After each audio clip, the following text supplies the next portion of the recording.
Kamu pernah nggak mikir, kenapa ya ada cowok yang kayaknya nggak ganteng-ganteng amat tapi cewek-cewek tuh demen banget sama dia? Aku tuh dulu sempet mikir jawabannya karena dia punya faktor X. Tapi setelah dipikir-pikir, faktor X itu apa sih? Kayak nama obat cuci piring kan, misterius banget. Nah, kali ini kita nggak bahas faktor X, tapi kebiasaan sederhana yang diam-diam mematikan. Ini bukan teori kosong ya, ada campuran filsafat stoikisme, biar kelihatan pinter dikit, dan psikologi modern. Tapi santai aja, aku juga nggak seberat buku kuliah. Jadi ini kayak ngobrol ringan sambil ngopi, tapi isinya lumayan bikin mikir. Oh ya, disclaimer dulu nih, kita nggak ngajarin kamu buat manipulasi orang. Ini cuma tentang jadi versi terbaik dari dirimu sendiri sambil tetap santai ya. Soalnya, kalau niatnya dari awal udah buat nyulik hati orang, biasanya malah kebalikannya. Jadi, fokus aja ke kebiasaan yang bikin kamu lebih enjoy sama hidup dan efeknya bakal ngikut sendiri. Penasaran apa aja kebiasaannya? Jangan buru-buru scrolling. Dengerin baik-baik ya. Soalnya nanti di poin terakhir ada yang mind-blowing. Jadi, kencengin headset kamu, siapin camilan, dan yuk kita bahas poin pertama. Ngomong-ngomong, coba deh kasih tahu di kolom komentar, menurut kamu cowok kayak apa yang paling menarik? Siapa tahu jawaban kamu nanti malah bikin konten ini lebih seru lagi. Tapi jangan bilang, cowok yang rajin nyuci piring. Ya, itu terlalu personal buat aku. Hehehe. 1. Mulai obrolan dengan cara yang seru dan positif. Nah, ini nih, langkah pertama yang sering diremehkan, tapi efeknya dahsyat. Kalau kamu mau bikin kesan pertama yang beda, cobalah mulai obrolan dengan nada yang fun dan positif. Jangan langsung nanya, udah makan belum? Itu tuh kayak template chat dari zaman dinosaurus. Contoh gampangnya, pas kamu ketemu orang baru, coba mulai dengan sesuatu yang bikin senyum. Kayak gini, aku serius deh, kaos kamu itu warnanya kayak langit waktu aku patah hati. Absurd banget, tapi orang tuh bakal lebih ingat kamu daripada yang cuma bilang, "Hai, kenapa sih ini penting?" Karena menurut psikologi, kesan pertama itu ngaruh ke cara orang melihat kamu selanjutnya. Kalau awalnya udah bikin mereka senyum atau bahkan ketawa kecil, itu artinya kamu udah bikin hubungan emosional di detik pertama. Ini juga nyambung ke filsafat stoikisme loh. Di stoikisme ada konsep tentang mengendalikan emosi diri dan orang lain. Dengan mulai obrolan yang positif, kamu nggak cuma bikin orang lain nyaman, tapi juga melatih dirimu buat melihat dunia dari sudut pandang yang lebih ceria. Tapi ingat, ini nggak berarti kamu harus jadi badut. Ada bedanya antara fun dan berlebihan. Jangan sampai orang mikir kamu lagi stand up di tengah obrolan biasa.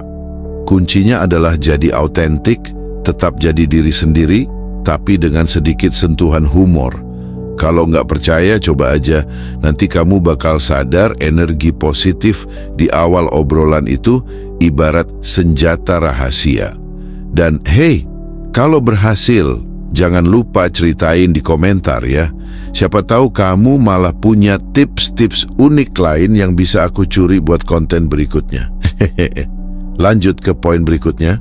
2. Gunakan godaan yang berlebihan, tapi tetap elegan. Ini mungkin terdengar aneh, tapi percaya atau enggak, menggoda itu adalah seni. Dan seni itu kadang perlu dilebih-lebihkan. Bukan berarti kamu harus jadi kayak orang sok-sokan pamer. Ini lebih ke teasing yang lucu dan playful, tapi cukup over the top sampai orang lain nggak tahu kamu serius atau bercanda. Misalnya gini, kamu lagi ngobrol sama cewek yang baru kamu kenal, terus dia bilang, "Aku suka banget kopi." Jawaban standar, "Oh ya, aku juga suka kopi." Tapi jawaban ala seniman teasing, kopi, wah, fix kamu ini pasti agen rahasia Starbucks yang lagi nyamar. Apa yang terjadi? Dia bakal ketawa kecil, mungkin sambil bilang, nggak gitu juga kali. Dan di momen itu, kamu udah bikin suasana jadi lebih cair. menurut psikologi, teasing yang elegan itu menunjukkan rasa percaya diri. Karena nggak semua orang bisa main-main dengan kata-kata tanpa terlihat seperti lagi nge-push. Plus ini ngasih kesan kalau kamu nggak terlalu serius sama diri sendiri. Santai aja, hidup kan udah cukup ribet. Nah, di stoikisme ada satu pelajaran penting. Jangan terlalu terikat sama hasil. Godaan yang berlebihan ini bukan tentang memenangkan hati seseorang, tapi tentang menikmati prosesnya. Kalau mereka nangkep vibes kamu, bagus. Kalau enggak, ya enggak apa-apa juga, hidup terus berjalan. Jadi, mulai sekarang, coba latih kemampuan menggoda kamu dengan cara yang playful. Tapi ingat, ini bukan izin buat jadi creepy ya. Elegan itu penting. Kalau bingung, tulis contoh gombalan absurd kamu di komentar deh. Siapa tahu kita bisa bikin kompetisi teasing terbaik. 3. Ciptakan lingkungan aman untuk flirty dan santai.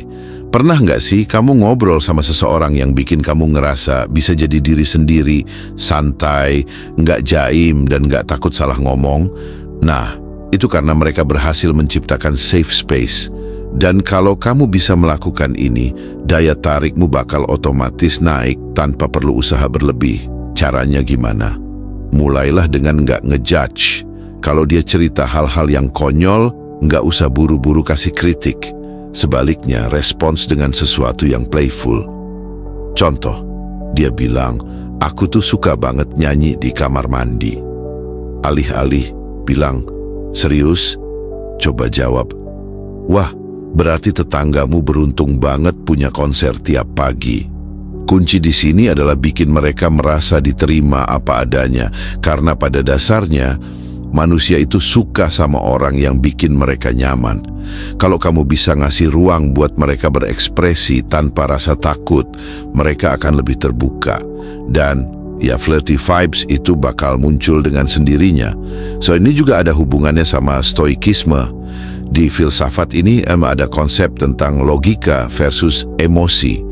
Kamu diajak buat mengendalikan emosimu sendiri, tapi sekaligus memahami emosi orang lain. Jadi, kalau mereka mulai lebih flirty atau santai, jangan buru-buru bereaksi berlebihan. Santai aja, nikmati momen. Kadang, orang yang paling nyaman kita ajak ngobrol itu, ujung-ujungnya jadi teman curhat tentang gebetan mereka. Yup, kamu cuma jadi support system. Tapi setidaknya kamu udah membuktikan satu hal penting. Kamu punya kemampuan bikin orang nyaman. Dan siapa tahu, dari situ, jalan lain malah terbuka. 4. Jadilah absurd secara mainstream. Nah, ini nih yang paling asyik.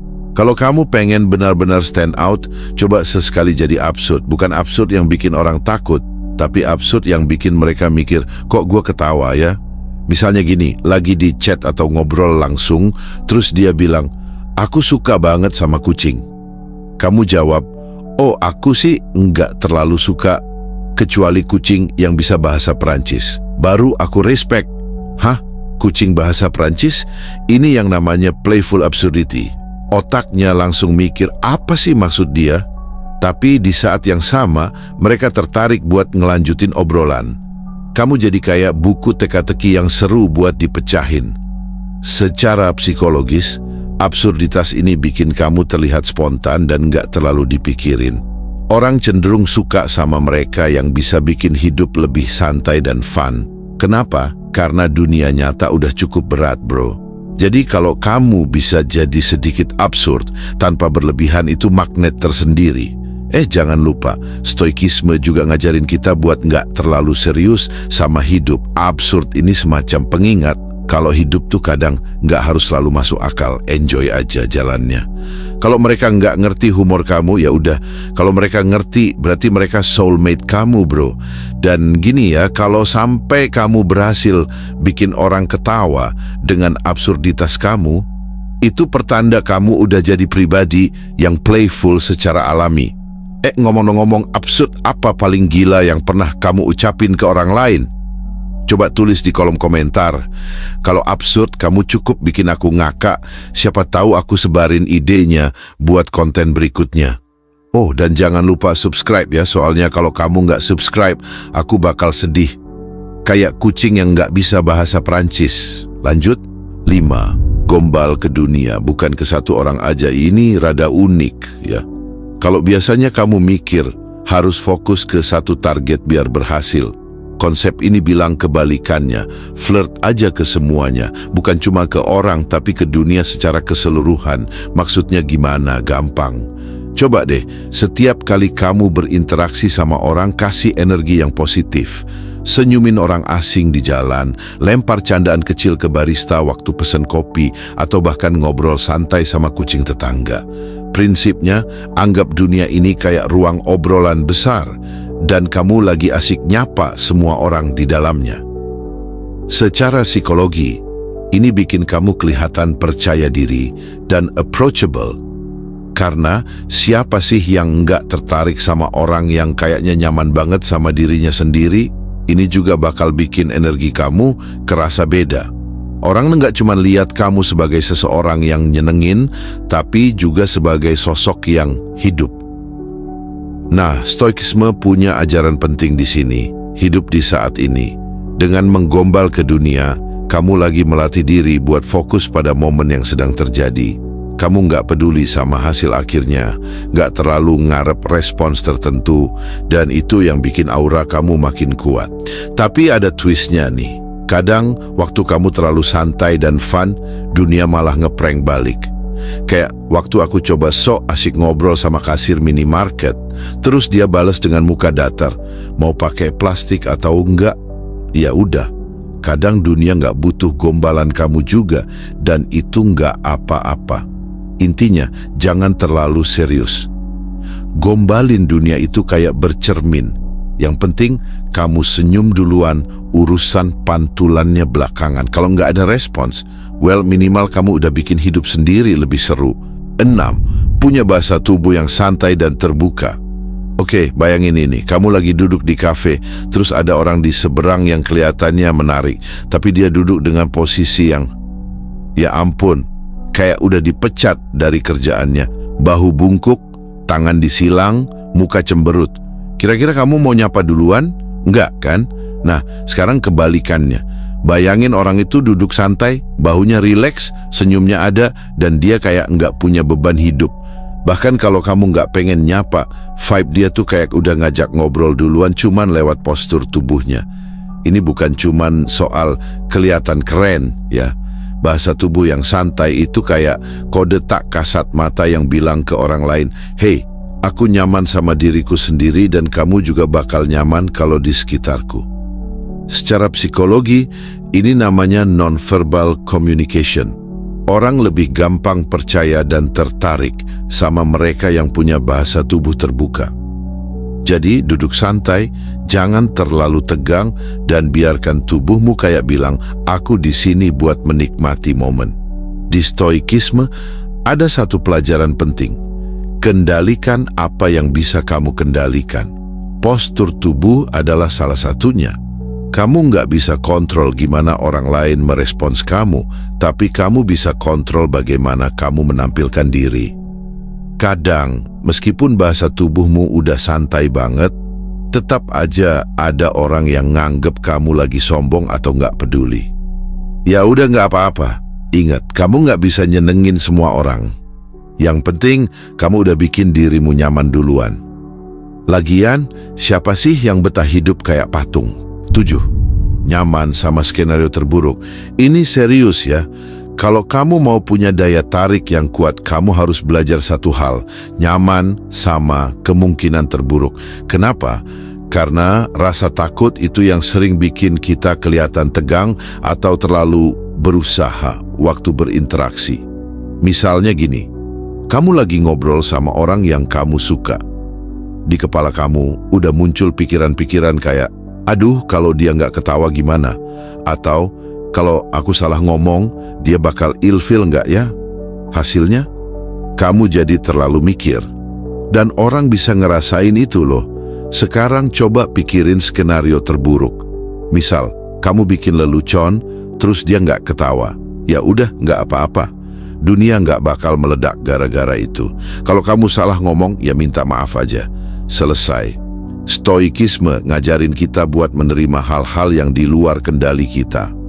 Dalam hal ini, respon orang lain adalah hal yang nggak bisa kita atur, tapi yang bisa kita kendalikan adalah bagaimana kita bereaksi.